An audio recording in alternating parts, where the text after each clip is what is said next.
Hello my lovelies, welcome back to Maggie Books. I'm Joanna and today I'm going to talk about Crescent City by Sarah J Maas. If you're new to this channel, please don't forget to subscribe, and if you like this video, don't forget to click on the like button. What can you expect from Sarah J Maas's book, Crescent City? This book is very wild, as you will see if you read it. This book will have adventure, it will have mystery, it will have romance, just a bit of romance, don't expect too much. It will have demons, it will have enemies to lovers, and it will have lots of fantasy creatures. So you can expect all of these things from this book. They are the most common things that you will see. If you don't know, it's Sarah J Maas. She is an American writer. She lives in New York and she writes big, massive series of young adult books. I've read Throne of Glass. That was a long time ago she released it. She's wildly known in the bookish community and you probably know her already. This is the new book that she has released that is considered to be an adult fantasy. Not really the same as we've seen before in Throne of Glass. That was a young adult fantasy book. The last book she has released is actually Throne of Courts and Roses' last book. She writes very often, so this was one of the books that she released last year. This book is set in Crescent City. This is a city that is ruled by 4 houses and each house has different creatures living in them, and this is one of the things that made me read this book, because each house has these fantastical creatures that they're obviously super exciting to read about. And if you notice that this book has one page that explains every creature that you can expect to see in each house. In this case in particular, we are still in Crescent City, but we are following the House of Earth and Blood, and that's where our main character is from. She is called Bryce. She is a very strong character. She is full of energy, is very funny. She is very witty as well. That's the character you expect from Sarah J Maas every time you read Sarah J Maas. And something very, very bad happens right in the beginning of the book, which I will talk better lately, and she has to figure out who made that happen, that very bad thing happen. And in the way, she has to work closely with this other person, and they together, the energy they have together and the way the whole books go forward with this relationship is so crazy and so cool to read, and that's what makes it very exciting, because this book is not that fantasy, like epic fantasy where you have all of this world building and all of these things happening in this world, this magic system. You cannot expect that. You can expect a very character focused story. It is very, very character focused. That's what you can expect, really. If you want to read this story, be sure that you're reading it for the fun of it. You're not reading because you expect it to be super innovative and super complex, because it is not. In my opinion, it is not. But you can expect some excitement from it. My opinion in general of this book is very positive because the way it made me feel, and that's, I think, why most people rate this book with 5 stars, because it is very exciting to read. You connect with these characters, they are super fun to read about. They have very distinct personalities that just keeps it exciting the whole way through. In general, I really loved this book, I can say. And the reason for this is obviously because of the characters, but also because I knew this wouldn't be a very good book. It would be just a guilty pleasure. That was the reason I picked it up, actually, hoping that it could be a guilty pleasure to read. Just that book that is not that good, right? Like in the way it is written, in the way it is organized, and the whole story in general. It's not very complex. I knew that, but I was expecting it to be fun, like everybody says. What I was also expecting was for it to have lots of romance and spicy scenes, and that didn't happen. Like, I don't know, it feels like I've read a different book from other people, because most reviews I've seen, they're always talking about how much romance and sex this book has, and I couldn't see just what? That happens in probably 3% of the entire book, and we are talking about an 800-page book. That happens like 3% in this whole book. That's crazy. But yeah, it is still that part. They have very spicy scenes in this book, but I cannot say this is a romance book. It has romance, but it's not a romance book. You have more of other things happening. This is my general opinion. And now I'll cut off to the spoiler part of this video. This part, if you haven't read the book, you can leave or you can stay, you decide. I'm not going to be too specific. I cannot, even for somebody who has read this book and wants to see a spoiler version of a review, you don't expect it to be too, too specific.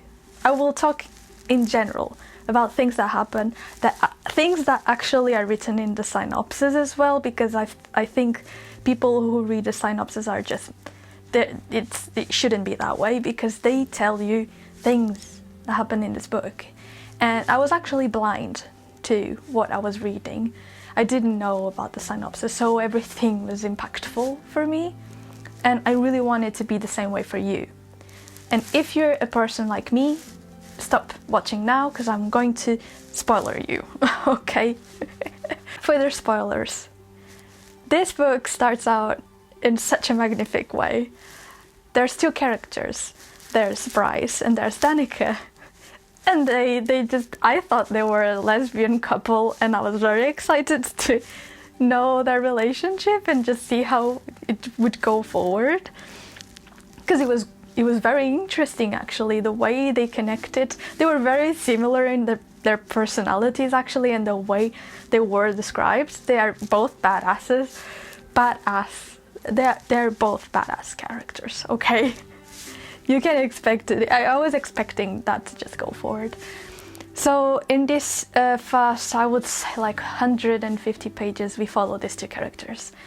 And lots of things happen right in the first pages. Like we know who Bryce is, we know he's half fae, half human, and we know Danica, and we know she is a shapeshifter, and she can transform into a wolf because she was raised obviously in a pack of wolves. And it was fantastic to read all of that and all of the things that were happening between them.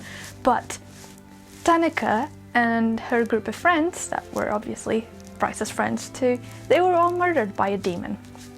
Things change, and this is where things start going crazy. I was not expecting this to happen. Obviously, I was already having hopes and dreams for these characters together, and all these dreams are just crushed. They're crushed, they're gone. And from that point forward, we follow Bryce and Hunt. Hunt is this angel that has to work with her. They are not very keen on working with each other. It just has to happen because together they have to solve the mystery. They have to figure out who killed Danica and what the hell is going on. So we follow this whole thing with them, and I really enjoyed the way these characters connected with each other.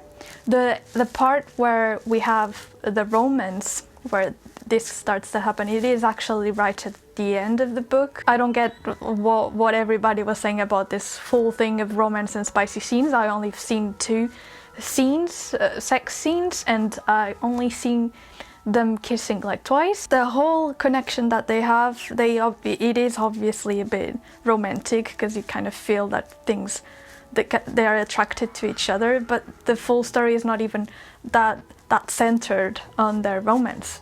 It is centered on fixing this problem. I really liked the fantasy characters. They were super cute, a few of them, as you know if you read the book.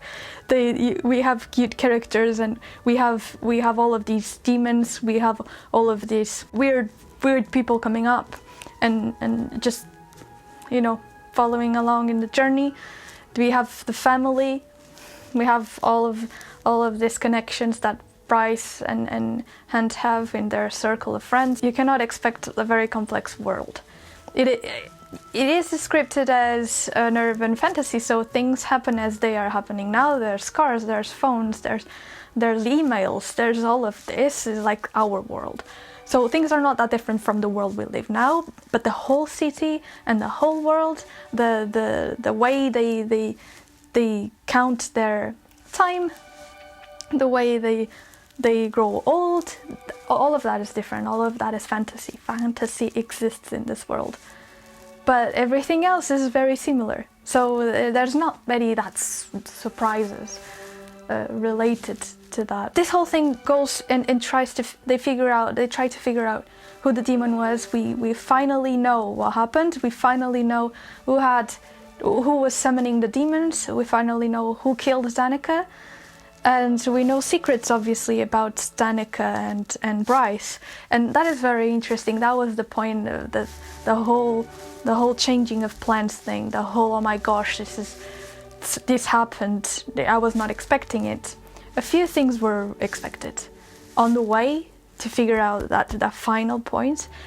A few things were expected, and that was not very impactful to me, but the beginning was impactful to me, and I really enjoyed that. I felt so thrilled that something that I was not expecting happened, and the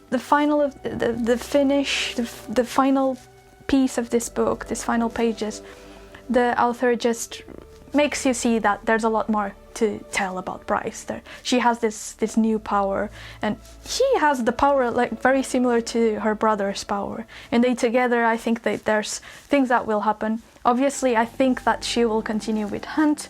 In my mind, it just sounds predictable what can happen next. It was not that final moment that makes you really want to read the next book. It is the final moment that makes you think of other endings, of other possibilities. And that kind of keeps you want to read more, but at the same time it doesn't make you that excited to pick the next book, which is good because we have to wait 2-3 months for the next book. I think more than that, maybe. I'm not that, okay, I can read the next book, but I will not die or suffer if I don't. But I liked the ending. It was good. One thing that I was a bit disappointed about. I was reading Ninth House at the same time when I started reading this, and it happened that the books were so similar that I just had to stop reading Ninth House. They're both urban fantasies. They cannot expect them to be very different from each other. Obviously there's things that are similar, but they were so similar in a few aspects that I had to stop reading the other one. So, and it really reminded me of Cassandra Clare as well, this whole thing with demons and trying to figure out what happened, all of these problems, they are similar as well. So that's where the lack of originality comes from. That's where I say it is not that original and innovative. I really don't think it is. That is my full opinion. I don't have anything else to say. I just want you guys to read it and enjoy it for yourselves, and to just, you know, you can have your own opinions and formulate your whole thing on it. Yes, that's it. I would be so happy if you could leave a comment saying if you want to read this book or if you've read it, what's your general opinion, and if you think it is, like I say, not that original and very similar to other books. Because if you've read this book and if you're interested in this book, you're probably interested in Cassandra Clare or in Leigh Bardugo's new book, Ninth House. So if you think they're similar, let me know, because I would love to know if it's just me. In general, I love this book. I gave it 4 stars. It could be 4.5 stars. I don't know how memorable it will be for me in the future. Hopefully it will be very memorable. Thank you so much for watching this video, guys, and I hope I see you in my next video.